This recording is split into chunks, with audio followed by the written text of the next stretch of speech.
Hi, this is Lara Bailey again with video 5. This video is an introduction to Access Payroll HMRC Communications Gateway. With this feature, we can send data to HMRC, and this works for both Windows and Mac users. Firstly, for this to work, you must 1. Register via the HMRC website, and 2. You must have a working internet connection. All components required will be installed from the CD by default. Once this has been set up, joiners and leavers will be updated to HMRC. This includes information such as P45, P46 pension notifications, P35 and P14 year-end returns, and also P46 for company cars. You can view the messages that will be sent to HMRC within the payroll software. Equally, waiting messages for receipt from HMRC can also be received by using your payroll software.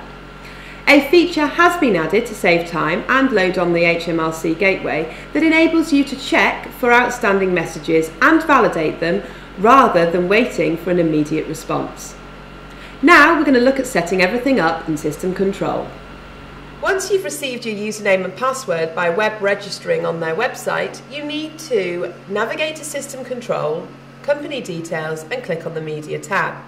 From the Year-End Returns by menu, select the XML option. Enter your XML submissions contact details, including the user ID and password obtained above. Ensure HMRC Communications is selected on the System Control, Passwords, User Access Window for all users who will be using this functionality. The rest of this video comprises of 2 sections.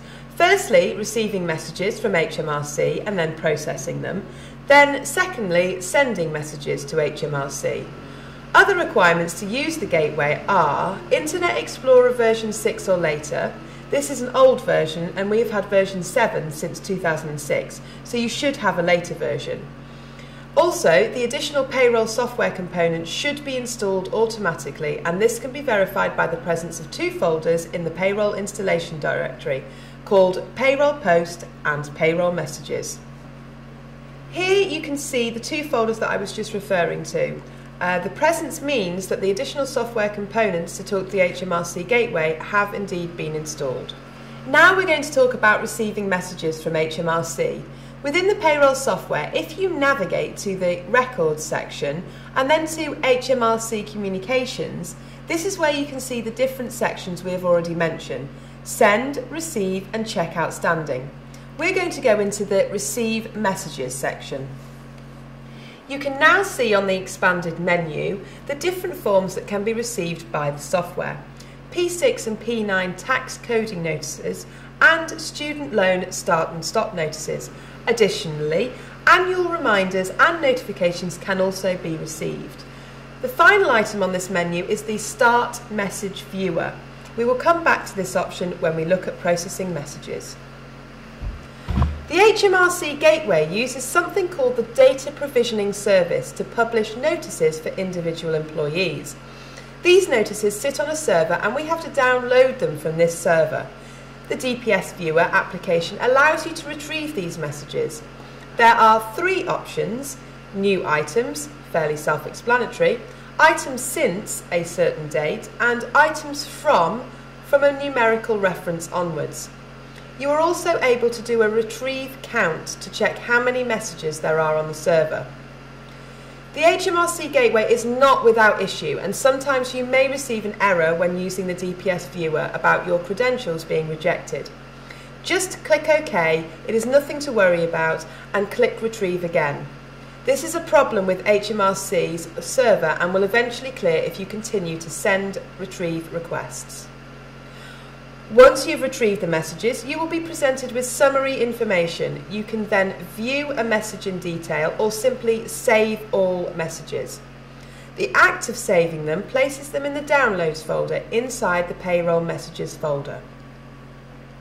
If you have a multi-user payroll, you would be better using a single central folder that is accessible to all users for storing these messages rather than them being stored on individual users' workstations. If you are a Mac user and using Mac OS 9.2, then you will not be able to view the messages due to a problem with some of the data definitions supplied by HMRC. You will have to save the messages first and then use the Payroll Receive Messages section we looked at before to see the messages. So now we have downloaded the messages, we simply go to the Receive Messages and then click on the 4 different types of message. Okay, let's take a look at the DPS viewer by clicking on the Start Message View. Here you can see 6 tab cards, 1 for P6 and 1 for P9 coding notices, and 2 for student loans, start and stop notices, 1 for annual return and the final one for other notices. You can see the 3 radio buttons on the right for searching the messages and also the count tick box for if you don't want to download but simply count what is sat on the HMRC server. Hitting retrieve sends the request to the HMRC server. Once you've received the messages, the Save All and View buttons at the bottom of the screen will no longer be greyed out and can be used.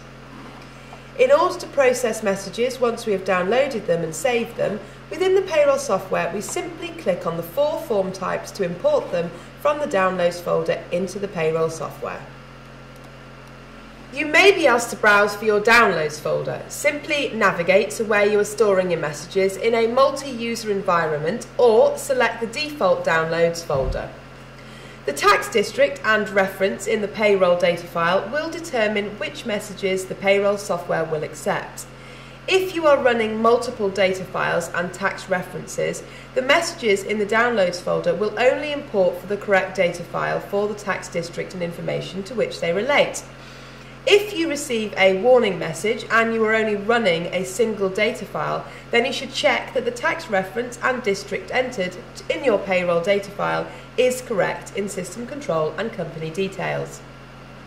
The easiest way to ensure that there are no messages still lurking in the Downloads folder for a different data file is to import them into Payroll immediately after downloading them from HMRC, as this will clean out the Downloads folder.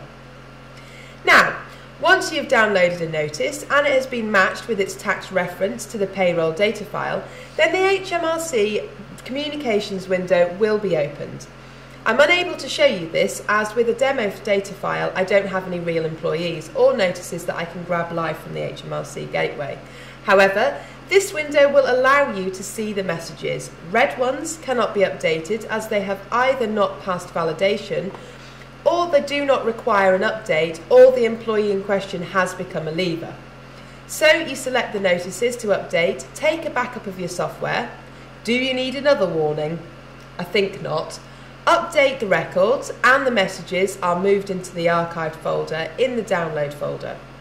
Any records that should have updated but couldn't will stay in the list, the others will disappear. You should also use the print facility to keep a copy for your records. And that completes our review of the Receiving Messages functionality. Now we're going to look at sending messages to HMRC.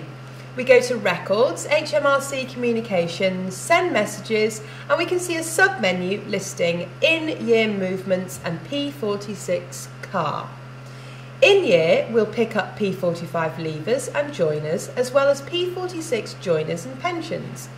Any P45 leavers will result in a printout that should be given to the employee confirming the online filing detail.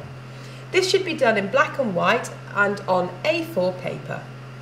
You then select the option you want from the sub-menu, and this then scans your data file and gathers all the relevant information and then opens up the HMRC Communications window so this can be sent to HMRC. You can print the messages, delete any that you don't want to send, and also transmit the ones that you do.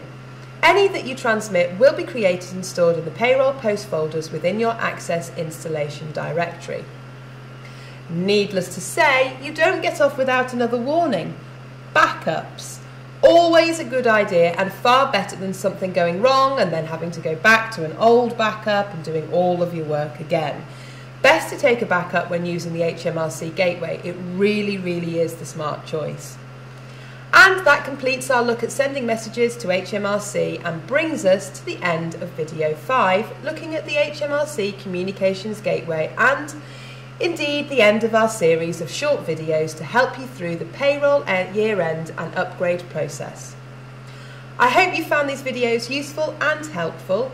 We will be making more videos available in the future on our YouTube channel and our Facebook and Twitter feeds. If you check out the news page on our new website at www.atlasbusiness.com, you can find links to all the useful resources. Why don't you become a fan of our Facebook page or follow us on Twitter, and you will get notices every time we put a new exciting video on our YouTube channel. This is Lara Bailey for Atlas Business, and I would like to thank you for watching. I hope 2012 is a good year for you all.